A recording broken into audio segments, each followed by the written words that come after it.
Hello children and young people. Today I'm giving you my 3 fastest fixes for anxiety. And the reason why I'm sharing these with you is because it is soon going to be Mental Health Awareness Month, and the theme this year is around anxiety. And that's no big coincidence because there are lots of people struggling with anxiety at the moment, not just young people, adults as well. So even if you are not a child, maybe you're a grown-up watching this on behalf of a child that you know, you might benefit from these 3 fast tips too. So if you would like to know what my 3 fastest tips for overcoming anxiety are, then just keep on watching.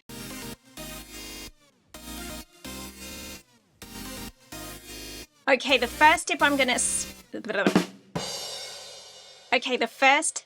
going to share with you today is one that I actually got from someone else's podcast. If you have never heard of the Huberman Labs podcast, it's a very deep dive into some of the science that goes on behind our biology, our neurology, so your physical body and what goes on in your head, and lots of other aspects that just relate to being a human being.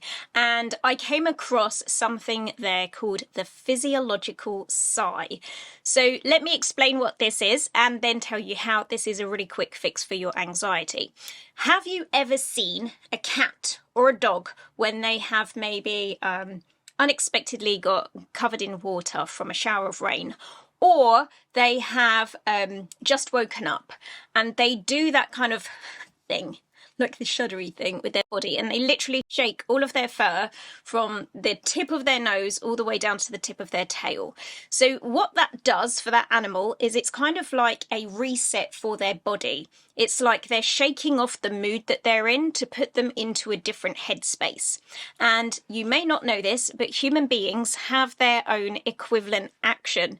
Now, for us, it's not like a shake, although that could work perhaps. But for humans, it shows up when maybe if you've ever had a really good cry and then about 20 minutes later you find yourself going like that. Or you might do that when you're tired. Have you ever had that experience of kind of like having this shuddery breathing in and then a sigh afterwards? So that is your body's natural way of resetting your nervous system.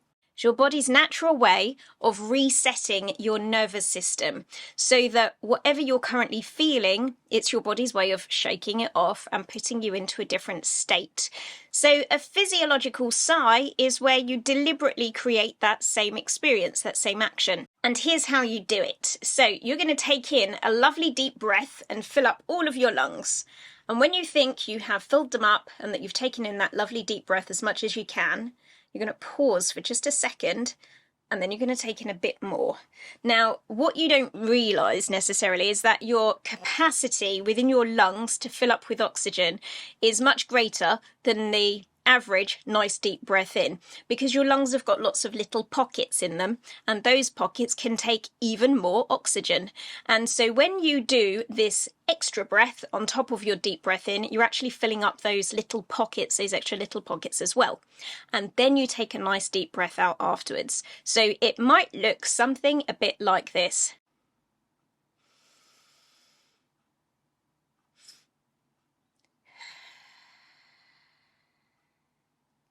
Okay, so big deep breath in, and when you think you've reached your maximum, you take another breath in on top of that, and then you let it all go. Now, if you do this anywhere between 5 and 15 times in a row, you will most definitely give yourself a very relaxing experience. I would suggest that you do this when you are sitting down and not when you're doing something else important, like, well, if you're an adult driving a car. That would be a really bad idea. Just in case it makes you a little bit dizzy or a bit sleepy in some way. So the best thing to do is to make sure that you're sat down so that you're nice and grounded and you can't do yourself any injuries. Although, typically speaking, this is not going to make you dizzy or feel woozy in any way, shape or form. It's just going to shift that feeling of anxiety for you. But just to be on the safe side, make sure you're sat down. So I would say a maximum of 15 times in a row. but about 5 is probably going to do the trick anyway. Will it shift all of your anxiety completely and forever? Probably not. You're going to need other strategies to really be able to manage your anxiety better in the future, but it will give you an instant relief in that moment, and you might even be able to then take that moment with you throughout the rest of the day. My second tip for overcoming anxiety super fast is to get what's going on in your very busy brain out and onto paper. So in short, make a plan. Sometimes, even though it's not going to make the future work out the way you want it to, it can help to slow your thoughts down by writing things. You may have noticed if you use your devices quite often, your electronic devices, you can type a lot faster than you can handwrite things. That's typical for most people. And most people can think faster than they can type. And so what starts to happen is that your brain gets used to speed. And anxiety is something that can feed off of speed. If you think about being anxious, everything goes a bit faster, your heart goes a bit faster, your thoughts go a bit faster. And actually what we want to do as the fix, as the antidote to that, is to start slowing things down again. Now, you cannot write as fast as you type.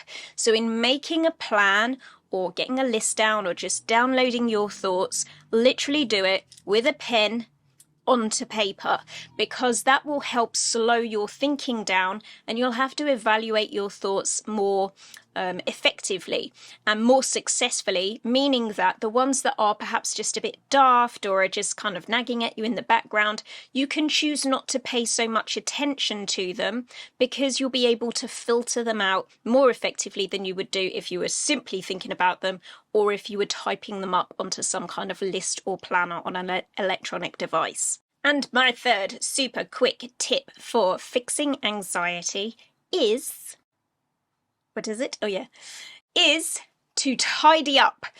Now, sometimes when we're feeling anxious, it's almost like our brain has got filled up with clutter. And there can be a connection between the clutter that's in your head and the clutter that you're seeing in your physical space around you. So if you're living in a messy space, tidy that up. Trust me, this will definitely make you feel better. If nothing else, it's really good for your self-esteem. You feel quite proud of yourself when you're in a nice, tidy space. But even if your space is already tidy, there's no harm in making it tidier or polishing or, cleaning the windows, cleaning the bits you don't normally clean. Anything you do that is tidying up is a really nice process for your brain to go from this is in a pickle to this is resolved. And that's a really important lesson for someone who's struggling with anxiety, because on an unconscious level, so that part of your brain that does stuff without you even having to think about it, just kind of processes information for you in the background, it's good for that part of your brain to learn that things that are in a pickle can get sorted out with a little bit of effort. And then it can start to apply those same rules to the anxiety that you're feeling, just because it's learnt that you've done this in your real life situations, in the world and the environment around you. So even if you are living in the tidiest, cleanest space, trust me, you can walk just 10 meters out of your house and you're probably going to see litter out there. You'll get a really good sense of community spirit, feeling good about yourself and seeing the place looking tidier if you go out and do a bit of litter picking. Make sure you've got your gloves on though, because you don't want to catch any germs or nasties. And as a result of doing that, your brain will start to go, it makes a difference, caring about the environment. It's a bit like caring for myself. Tidying things up, it's a bit like tidying up the thoughts in my own mind. And so eventually you will start to have that experience of being able to problem solve and sort issues out inside your own head, just because you have put that into practice, those same skills into practice back in the outside world. So with your tidying up method, it will pay off much further down into the long term.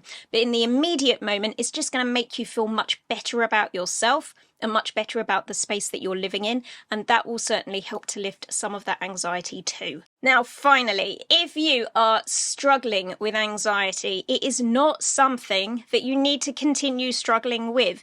There are really effective strategies that exist out there in the world that you can tap into, and one of them is the overcome Overcome Anxiety program.